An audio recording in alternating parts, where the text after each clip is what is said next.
Hey subscribers, I have a new flight controller here, and it is the F4, the race spec flight controller, Betaflight OSD, 5-volt BC, and it has current sensor, so it comes in a nice case. In the package, it comes with some short standoffs, and some screws and some nuts.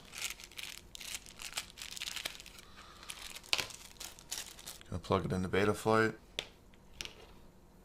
It does have a bootloader button right on the top there.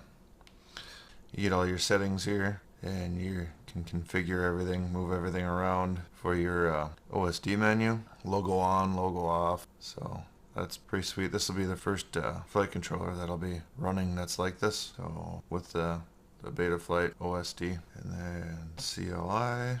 And then if you want to know on your CLI how to know what firmware is on it, all you gotta do is type in version, click down on the bottom, hit enter, and it'll tell you version, Betaflight Omnibus F4 3.5.1 February 7th 2017. So that's what it's running, and when you get out of there it'll boot you out. Just hit reconnect and everything's all good.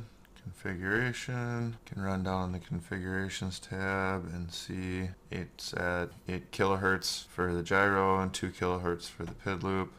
I'll probably run 8.8. I think it's going to be pretty awesome with that Betaflight OSD. And you'll be able to PID tune right off your flight controller. Like, you'll be able to visibly see the numbers and everything, so there's no real guessing or anything. Or you'll be able to do it FPV and tune out quirks that you have when you're flying, instead of, if you can't get a tuned out line of sight, you'll be able to tune it out when you're flying FPV. You can see little quirks and stuff. I'm still not the best at tuning, so any tool that I can try, I'm going to try to see what actually works the best for me, so I can practice my tuning in a different way. But from what I see when I look at it, I'll disconnect it here and I'll show you kind of close some of the things I like just visibly about the board, because obviously I haven't ran it yet.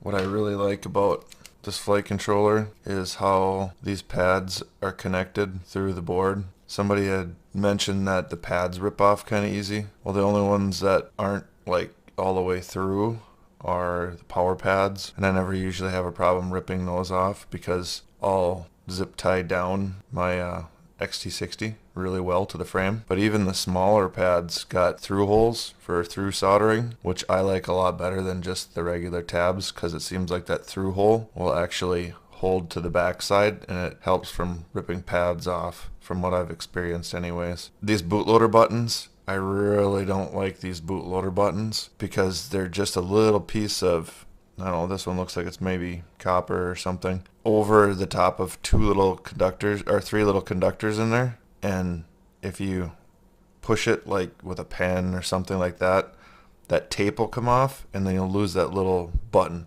which isn't too big of a deal because you can still get in there and jump the pads, but then you lose the ease of use by having a button there. So just be careful with those buttons when you're pushing on them.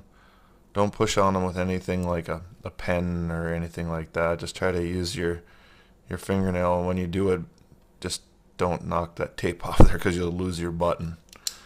I like how the pads are all, if it's sitting this way, your signal wires are in the corners. Your signal 1, signal 2, signal 3, signal 4, they're right in the corner when you run your ESCs in. So that's another nice thing I like that they did. That's pretty thoughtful on their part. So the video noise in here, I've seen commented, is really low, so there's not much bleed through. I'm gonna mount it on something, maybe the 6-inch, the new 6-inch, or we'll see. So it's a real decent looking flight controller. Like, subscribe. Any questions, put them in the comment section. The link will be in the description, so if you want to help me out to make more content and get more items and be able to answer questions for you, click on the link in any of the videos, in any of the descriptions, and purchase stuff through that way, and it'll help me get some more content up on the channel. Have a great day.